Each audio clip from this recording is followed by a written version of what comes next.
जय श्री राम दोस्तों। हमारी आज की कहानी है माँ का बलिदान।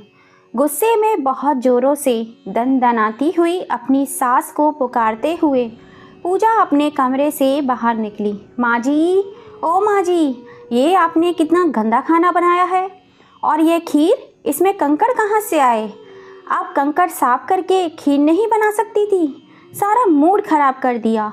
और रोटियाँ कितनी कड़वी लग रही हैं। लगता है रोटियों में 2 बार नमक डाल दिया है। अब ये सारा खाना तुम ही बैठकर खाना, क्योंकि इंसानों के खाने लायक तो ये खाना नहीं है। माँ जी, आपकी इतनी उम्र हो गई है, परंतु खाना बनाना आपको बिल्कुल भी नहीं आया। हमारे घर में तो नौकर भी आपसे अच्छा खाना बना लेते हैं कि लोग उंगलियां चाटते रह जाएं। रोज रोज इस तरह के ताने सुनते सुनते यमुना जी ने अपनी बहू से कहा, बेटी, यदि मेरे हाथ का खाना बना हुआ पसंद नहीं आता तो एक अच्छा खाना बनाने वाला क्यों नहीं रख लेती? खाने की कोई शिकायत भी नहीं होगी तुम्हें। इतनी बात सुनने की देर थी कि उनकी बहू पूजा दहाड़ते हुए बोली, क्या मतलब है आपका? आप कहना क्या चाहती हैं कि अच्छा खाना बनाने वाला रख लूं? अगर आपको खाना नहीं बनाना आता तो कम से कम खाना बनाना सीख तो सकती है ना। जब भी कुछ कहो तो बस उल्टा ही जवाब सुना देती हो। क्या नौकर रखने में पैसे ख़त्म नहीं होंगे? कौन देगा वह पैसे? आपके पास तो फूटी कौड़ी भी नहीं है। हम दिन रात मेहनत करके पैसा कमाते हैं। बैठे बैठे तुम्हारी तरह कोई मुफ्त की रोटियां खाते नहीं हैं। अपनी बहू की मिर्ची समान तीखी बातें सुनकर यमुना जी आबक रह गई। दिन रात वह काम में जुटी रहती थी और कोई सामने से आकर उनसे इतना भी नहीं कहता था कि माँ, तुम थक गई होंगी, थोड़ा सा आराम कर लो। कितनी बार अपने पति किशोर के सामने ही पूजा अपने पास सास की बेइज्जती कर दिया करती थी, परंतु उसे डांटना तो दूर, वह केवल एक मुख्य दर्शक बनकर रहता था। यमुना जी मन ही मन में सोचती थी कि इन बच्चों के लिए मैंने क्या कुछ नहीं किया, कितना कुछ सहन किया, लेकिन आज यही बच्चे मुझे यह दिन दिखा रहे हैं। कैसे मेरा खून सफ़ेद हो गया। यमुना जी का दिल टूट चुका था, लेकिन मन के किसी कोने में एक आश थी कि जब मझले बेटे संजय की शादी होगी तो उसकी पत्नी ज़रूर अच्छी आएगी, जो उनका ख्याल रखेगी, उनके जख्मों पर मलहम लगाएगी, उनकी सेवा करेगी। उन्हें विश्वास था कि भगवान इतना निर्दयी तो नहीं हो सकता। परंतु जब दूसरी बहू नीलम आई तो यमुना जी का विश्वास चकनाचूर हो गया, क्योंकि नीलम भी पूजा से कुछ कम नहीं थी। एक मॉडर्न लड़की थी जिसे ना तो अपनी सास के साथ रहना पसंद था और ना ही घर के काम करना पसंद था। उसे तो अपनी सास के कपड़े देखकर भी चिढ़ होती थी, क्योंकि उसे यमुना जी अपने स्टैंडर्ड की नहीं लगती थी। एक दिन जब नीलम की कुछ सहेलियां उसके घर आईं और हंसी मजाक चल रहा था, उसी समय यमुना जी उसके सामने से होकर निकली। नीलम उस समय तो कुछ नहीं बोली, परंतु अपनी सहेलियों के जाने के बाद वह गुस्से में आग बबूला होती हुई अपनी सास पर बरस पड़ी। क्या ज़रूरत थी आपको मेरी सहेलियों के सामने आने की? सबने आपको मेरे घर की नौकरानी समझा। अगर उन्हें पता चल जाता आप मेरी सास हैं तो क्या इज्जत रह जाती मेरी। आज आपकी वजह से कितनी हंसी उड़ाई जाती मेरी। क्या आपको अंदाज़ा भी है मैं इतनी मॉडर्न होकर भी गंवार सास के साथ रह रही हूँ? देखिए माँ जी, जब मेरी जानकारी में कोई भी घर आया करे तो आप रसोई से बाहर मत आया करो। सब सामान तैयार करके रख दिया करो, नौकर ले आया करेंगे। यह सब नीलम ने अपने पति संजय के सामने ही कहा, लेकिन इन सब बातों को यमुना जी मन ही मन में सोच रही थी कि उनका बेटा संजय अपनी पत्नी को समझाएगा कि मेरी माँ की इज्जत किया करो, परंतु उल्टा ही हुआ। संजय ने अपनी माँ को कहा, माँ, नीलम ठीक ही कहती है, आपको हमारे स्टैंडर्ड का थोड़ा तो ध्यान रखना चाहिए। जिस ढंग से आप रहती हैं, जैसे कपड़े आप पहनती हैं, उससे तो आप एक नौकरानी से ज़्यादा और कुछ नहीं लगती। आज यमुना जी को अपनी परवरिश पर शर्म आ रही थी। उनका एक मन तो हुआ कि चिल्लाकर अपने बेटे को बोलें कि कभी एक साड़ी भी लाकर दी है क्या तुमने मुझे? कभी कुछ खरीदने के लिए थोड़े बहुत पैसे भी दिए हैं? जो कुछ मेरे पास था सब कुछ मैंने तुम लोगों पर खर्च कर दिया। पहले ट्यूशन लिया करती थी और अब तो वह भी नहीं करने देते तुम लोग। और अगर काम ना करूं तो उसमें भी तुम्हारी पत्नियों को परेशानी होगी।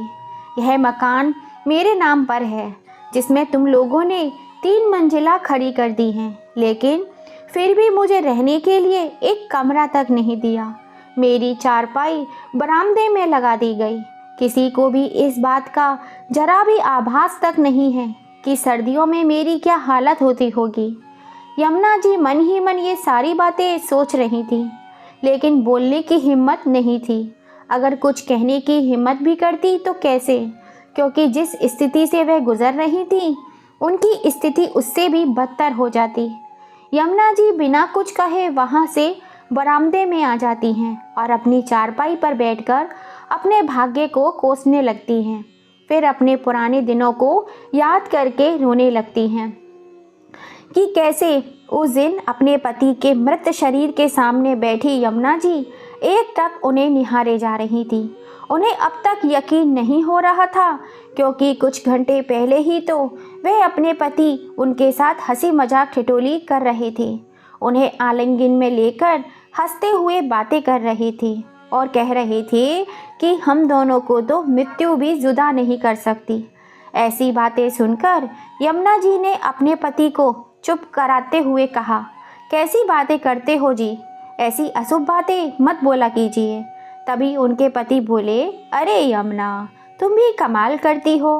भला ऐसा भी कभी होता है कि मृत्यु का नाम लेने से मृत्यु आ जाती है? अगर ऐसा होता तो सारी दुनिया ही खत्म हो जाती।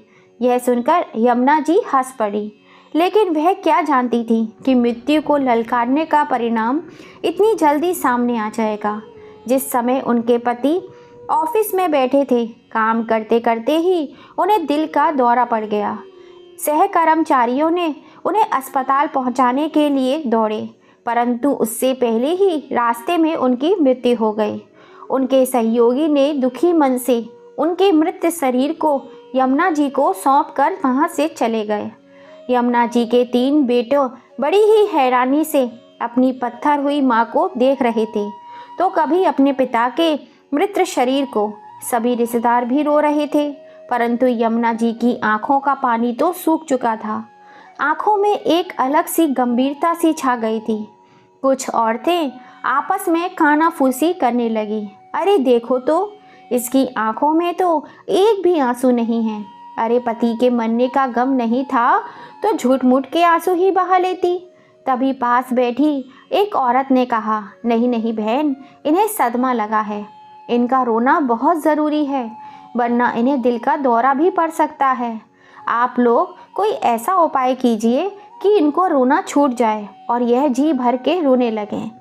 6 साल का छोटा बेटा महेश अपनी माँ से लिपट गया और बोला, माँ देखो ना, बाबूजी क्यों नहीं उठते हैं और हमारे घर में इतने सारे लोग क्यों आए हैं और ये सब के सब रो रहे हैं। माँ तुम बोलती क्यों नहीं? यह कहकर महेश अपनी माँ की गोद में बैठकर रोने लगा। मझला बेटा 9 साल का था और बड़ा बेटा 11 साल का, जो कि मृत्यु का अर्थ भली भांति समझता था। उसे मालूम था कि उसके पिताजी अब इस दुनिया में नहीं हैं। अपनी माँ का हाथ पकड़कर रोते हुए बोला, माँ अब पिताजी हमें प्यार करने कभी नहीं आएंगे। पिताजी तो चले गए, आप तो हमें छोड़कर कभी नहीं जाओगी ना। ऐसा कहते हुए अपनी माँ से लिपट गया। बच्चों के रोने की करुणा आवाज़ों से आसपास आए सभी लोगों की आंखों में आंसू उमड़ आए। एकाएक यमुना जी को होश आया तो अपने इर्द गिर्द लोगों को देखा और खुद से लिपटे हुए बच्चों की रोने की आवाज़ें सुनी तो जोर जोर से चीख मार के रो पड़ी। उसके बाद से तो उनकी आंखों से जैसे आंसुओं की बरसात उमड़ पड़ी और बच्चों को अपने कलेजे से लगाते हुए जोर जोर से रोने लगी। बोली, मेरे बच्चों, मैं कहीं नहीं जाऊंगी तुम्हें छोड़कर, मैं कहीं नहीं जाने वाली। मैं ही तुम्हारी माँ हूँ और मैं ही तुम्हारी बाप हूँ। तुम चिंता ना करो, सब कुछ ठीक कर दूंगी। धीरे धीरे दिन बीतने लगे और सभी रिश्तेदार सतावना देकर चले गए। पैसे से मदद करने वाला किसी ने भी हिम्मत नहीं की। जब यमुना जी ने अपने पास मौजूद पैसे का हिसाब लगाया तो उसमें से देखा कि उनके बैंक में केवल थोड़ा सा ही पैसा है, जिससे गुजर करना बहुत ही मुश्किल होगा, क्योंकि जो पैसे उनके पति ने कमाए थे अपना मकान बनवाने में ही लगा दिए थे, और मकान भी इतना बड़ा नहीं था कि किराए पर चढ़ाया जा सके और कुछ पैसा कमा सके। यमुना जी के पास ले देकर केवल यही एक मकान था जिसमें वह अपने बच्चे के साथ सर छुपाकर रह सकती थी। यमुना जी ने नौकरी करने का विचार बनाया और जिस ऑफिस में उनके पति नौकरी किया करते थे वहां पर उन्होंने नौकरी के लिए अर्जी दे दी, और काफ़ी दौड़ धूप करने के बाद उन्हें वहां पर एक छोटी सी नौकरी मिल गई। ज़्यादा पढ़ी लिखी नहीं थी, केवल 12वीं पास थी, इसलिए नौकरी भी कुछ खास नहीं थी। उनकी तनख्वाह से गुजर मुजर मुश्किल से होता था, इसलिए घर पर ऑफिस से लौटकर आने के बाद उन्होंने छोटे छोटे बच्चों को ट्यूशन पढ़ाने का काम शुरू कर दिया। ट्यूशन से भी उन्हें ज़्यादा आय नहीं होती थी, क्योंकि लोग कम पैसों में ही ज़्यादा काम निकलवाना चाहते थे। उनका बड़ा बेटा तो पहले से ही स्कूल जाया करता था, जिससे उसके कपड़ों के, किताबों के, फीसों में काफ़ी पैसे खर्च होते थे। परंतु अपने दोनों छोटे बच्चों को उन्होंने घर पर ही पढ़ाना के सोचा। बड़ी मुश्किल से अपनी गृहस्थी चलाने लगी। उनके पति ने अपना एक छोटा सा बीमा कराया था, इसलिए उनकी मृत्यु के बाद उन्हें बीमा के 5 लाख की रकम मिली। लेकिन उस रकम को इस्तेमाल करने की बजाय उन्होंने बच्चों की आगे की पढ़ाई के लिए रख दिए। उनके ससुराल में उनका देवर और जेठ भी थे, जिन्हें पैसों की कोई कमी नहीं थी, लेकिन किसी एक ने भी, रिश्तेदार ने आकर उन्हें पैसे की सहायता नहीं की। परंतु यमुना जी ने हिम्मत नहीं हारी। दिन रात एक करके वह अपने बच्चों के लिए पैसे कमाती।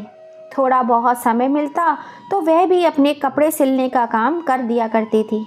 सब कुछ मिलाकर उन्हें इतने पैसे मिल जाते थे कि घर का खर्च जैसे तैसे चल जाए। परंतु जैसे जैसे बच्चे बड़े होते गए, घर का खर्च भी बढ़ता गया। बच्चों का भविष्य बनाने के चक्कर में उन्होंने अपने ऊपर ध्यान देना ही छोड़ दिया। अपने बच्चों को पौष्टिक आहार खिलाने की हर संभव कोशिश किया करती थी। परिणाम स्वरूप सुंदर सी यमुना जी की काया कंकाल मात्र ही रह गई थी। अच्छा भोजन न मिलने और चिंतित रहने के कारण वे जल्दी ही समय से पहले बूढ़ी लगने लगी थी। परंतु उन्हें अपनी चिंता बिल्कुल भी नहीं थी। तीनों बेटे पढ़ाई लिखाई में काफ़ी तेज थे। यमुना जी ने अपने बच्चों को उच्च पदों पर बिठाकर अपने पति की इच्छा पूरी करने की हर संभव कोशिश करी। उनके पति हमेशा कहते थे, देखना यमुना, हम अपने बच्चों को बहुत लायक बनाएंगे, उन्हें उनके पैरों पर खड़ा करेंगे, ताकि दुनिया हमें कहे कि हाँ, हमने अपनी गरीबी में भी अपने बच्चों को एक काबिल और शिक्षित इंसान बनाया है। समय बीतने के साथ साथ तीनों बेटे जवान हो गए और मुश्किलें झेलते झेलते भी यमुना जी ने अपने बच्चों को इस लायक बना दिया कि उन्हें अच्छी नौकरियां मिल गई। यमुना जी इस बात से संतुष्ट थी कि उन्होंने अपने पति की इच्छा पूरी की। उनका बड़ा बेटा बड़ी सी कंपनी में मैनेजर था, मझला बेटा पुलिस में नौकरी करता था, जबकि सबसे छोटा बेटा एक इंजीनियर था। इन तीनों के लिए वे सब अच्छे अच्छे खानदान के अब रिश्ते आने लगे थे। बड़ा बेटा अपनी कंपनी में ही जॉब कर रही एक लड़की से प्यार करता था और उससे ही शादी करना चाहता था। जब उसने यह बात अपनी माँ को बताई तो यमुना जी बोली, बेटा, जो भी लड़की तुम्हें पसंद हो तुम शादी कर सकते हो, क्योंकि जीवन भर उसके साथ निर्भय तो तुम ही को करना है, और मुझे खुशी होगी कि तुम अपनी पसंद की लड़की से शादी कर रहे हो, उसे बहू बनाकर ला रहे हो। यमुना जी के बड़े बेटे ने अपनी पसंद की लड़की से शादी कर ली। अब यमुना जी यह सोचकर खुश थी कि अब उनका साथ देने वाली एक लड़की घर पर आ जाएगी, वह भी अपनी जिम्मेदारियों से कुछ हद तक मुक्त हो जाएंगी। परंतु उनकी सारी उम्मीद पानी जब फिर गई। आते ही उसने यमुना जी पर अपना हुक्म चलाना शुरू कर दिया। उसे अपनी सास का कोई भी काम पसंद नहीं आता था। हर बात पर अपनी सास को कहती थी, आपको तो किसी काम का सलीका भी नहीं है। और आज उसने यमुना जी के खाने में भी नुक्स निकाल दिया था। वह आए दिन इसी प्रकार से अपनी सास यमुना जी को प्रताड़ित किया करती थी। कभी खाना अच्छा नहीं बना है तो कभी खाने कूड़े में डाल देती थी, तो कभी खाने को उठाकर पटक देती थी। यही उसका काम था। और छोटी बहू तो उससे भी दुगनी थी। वह तो उन्हें नौकर की तरह ही ट्रीट किया करती थी। यह सारी बातें यमुना जी के मन में चल रही थी। यही सारी बातें वे सोच रही थी। और उनके छोटे बेटे ने भी अब अपनी पसंद की एक लड़की से विवाह कर लिया और अलग से घर लेकर रहने लगे। झूठ मूठ का भी उन दोनों ने एक बार भी नहीं कहा कि माँ, कुछ दिन के लिए आप हमारे संग आकर रहो। एक अच्छा भविष्य पाने की आशा, एक पतली सी जो किरण थी उनके दिल में, वह भी अब टूट चुकी थी। दोस्तों, कहा जाता है कि दुख की रात के बाद दोबारा से सुख का सवेरा ज़रूर आता है, परंतु उनके जीवन में तो रात का अंधेरा छटने का नाम ही नहीं ले रहा था। उनका शरीर दिन प्रतिदिन कमज़ोर होता जा रहा था। कड़कती सर्दी में भी कपड़े धोने के कारण उन्हें खांसी आने लगी थी। वह रात भर खांसती रहा करती थी, परंतु किसी को इतनी भी चिंता नहीं थी कि किसी ने ये ज़रूरी नहीं समझा कि माँ को डॉक्टर को भी दिखा लाए। बहू तो पराई थी, लेकिन उनके अपने बेटे भी उनसे मुंह मोड़ चुके थे। वह यह सोचकर हमेशा रोती रहती थी और सोचती थी कि पुरुष तो निष्ठुर होते हैं, परंतु एक औरत उससे भी ज़्यादा दूसरी औरत के प्रति इतनी निष्ठुर कैसे हो सकती है। वह सोचने की कि दोनों बेटे और संजय ने अपने मकान को खूब अच्छे ढंग से सजा रखा था। पैसों की कोई कमी नहीं थी, परंतु अपनी माँ पर एक पैसा खर्च करना उन्हें अखरता था। लेकिन कहते हैं ना कि भगवान के घर देर है अंधेर नहीं, और जो जैसा कर्म करता है उसे वैसा ही फल मिलता है। उन दोनों के घर में काफ़ी सालों बाद भी कोई औलाद नहीं हो रही थी। यही एक दुख दोनों बहू बेटों को खाए जा रहा था कि उनकी कोई संतान नहीं थी।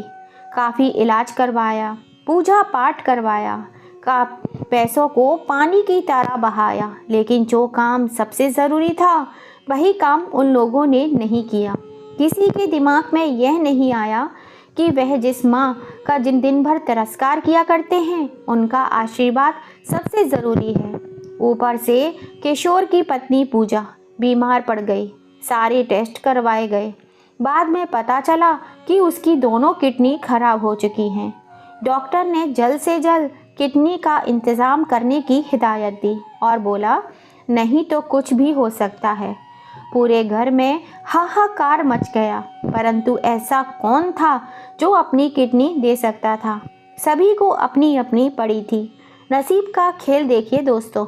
जिस बहू ने यमुना जी को असहनीय पीड़ा दिया, उसी बहू के लिए वह बेचारी अपनी किडनी देने को तैयार हो गई थी। वह जीवन भर त्याग की आहुति देती रही ताकि सभी को खुश रख सके, परंतु किसी ने उनकी कीमत नहीं आंकी, ना तो उनके बेटे ने और ना ही उनकी बहू ने, और ना ही किस्मत ने उनका साथ दिया। यमुना जी के इस फैसले को सुनकर उनके पड़ोसी बिस्तर पर बीमार पड़ी उनकी बहू पूजा के पास आए और बोले, पूजा, तेरी सास कितनी अच्छी है। वह तेरी खुशी के लिए अपनी किडनी तुझे देने को तैयार हो गई। नहीं तो आजकल ऐसा त्याग कौन करता है भला।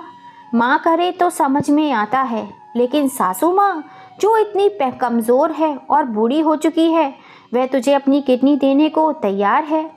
इस बात पर पूजा बोली, अरे कौन सा बड़ा एहसान कर देंगी। कब्र में तो पैर लटके हुए हैं।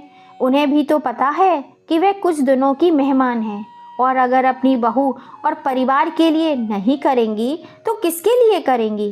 पूजा की बात सुनकर यमुना जी को बहुत हैरानी हुई और पड़ोसन का मुंह ताकती रह गई। जिन बच्चों को उन्होंने फूल की तरह सींचा ताकि उनका घर का कोना कोना महक उठे। उनमें तो कांटे आ गए थे। सोचा था कि यह आदर्श बेटे बनेंगे, परंतु चूक कहाँ हो गई, अब तक ये बात वह जान नहीं पाई थी। तीनों पुत्रों की वह एक अभागन माँ थी, जिसे भी भाग्य का खेल ही कहा जाए कि मझला बेटा संजय तो डायबिटीज़ का मरीज़ था। अचानक उसका शुगर लेवल इतना तेज बढ़ गया कि उसकी आंखों की रोशनी भी चली गई, लेकिन आई बैंक में भी आंखें नहीं थी। इधर संजय और नीलम दोनों चिंता के मारे घुले जा रहे थे। एक दिन पंडित जी से पूछा, ऐसा लगता है कि आप सभी ने किसी की बुरी तरह से दिल दुखाया है। किसी की बद्दुआ लगी है आप लोगों को, जो इस घर पर बिजली बनकर गिर पड़ी है। परंतु इतनी उथल पुथल होने के बाद भी किसी की आंखें नहीं खुली। यमुना जी के प्रति किसी के हृदय में दया नहीं जागी। न जाने क्यों उनके निर्मल प्रेम के झरने को उनके बेटे बहू देख नहीं पाए। अपने बेटे बहू को इस मानसिक स्थिति से गुजरते देख यमुना जी से सहन नहीं हुआ। उनके सामने ही उनकी एक बहू किडनी की बीमारी के कारण मौत से जूझ रही थी और बेटा आंखों की रोशनी को बैठा था। यह सारे हालात देखते हुए यमुना जी ने एक निर्णय ले लिया कि वह अपनी बहू को एक किडनी दान देंगी और अपनी आंखें अपने बेटे को डोनेट कर देंगी। परंतु आखिर दान करने के विषय में डॉक्टर ने बताया कि एक जीवित व्यक्ति अपनी आंखें दान नहीं कर सकता।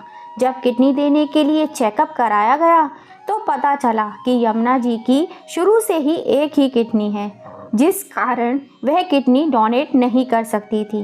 डॉक्टर ने बताया, माताजी आपकी एक ही किडनी है, जिसे निकालने पर आपकी मौत हो जाएगी।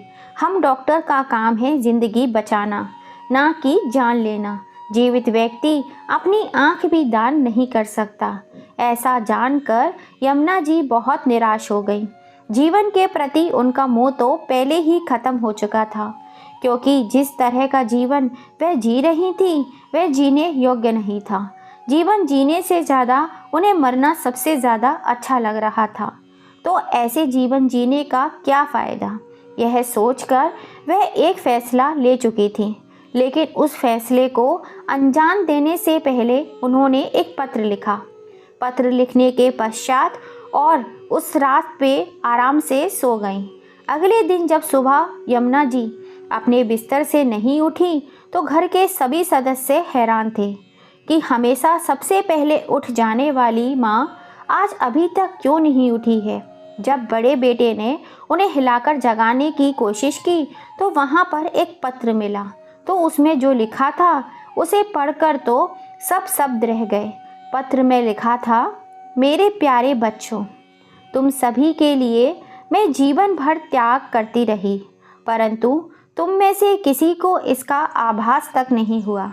ना जाने कितनी बार मैंने त्याग और बलिदान किया है, आहुति दी।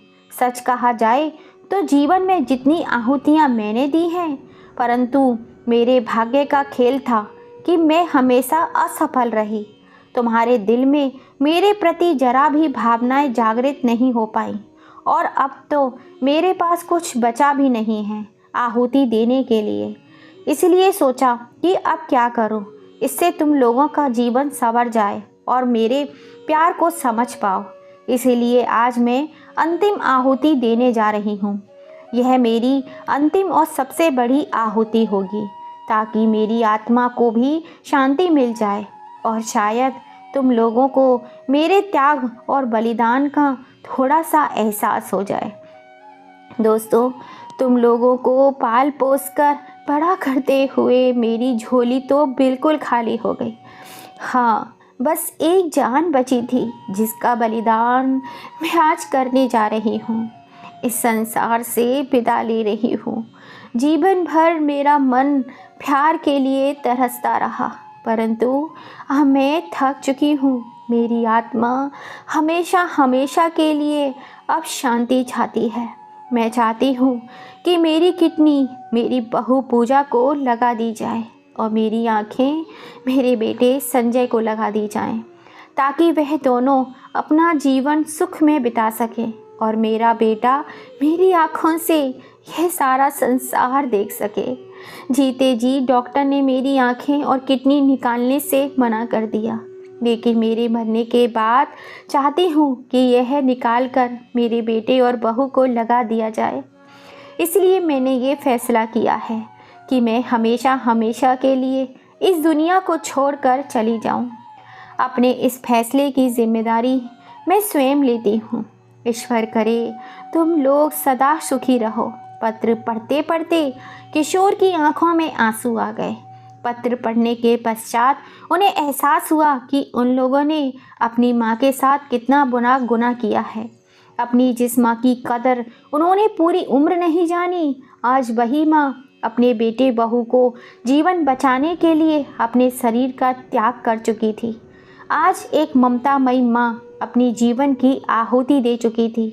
आज उनके बेटे और बहुएं पछतावे के आग में झुलस रहे थे और फूट फूट कर रो रहे थे कि कहाँ से अपनी माँ को वापस लाएं, कैसे उनसे माफ़ी मांगे।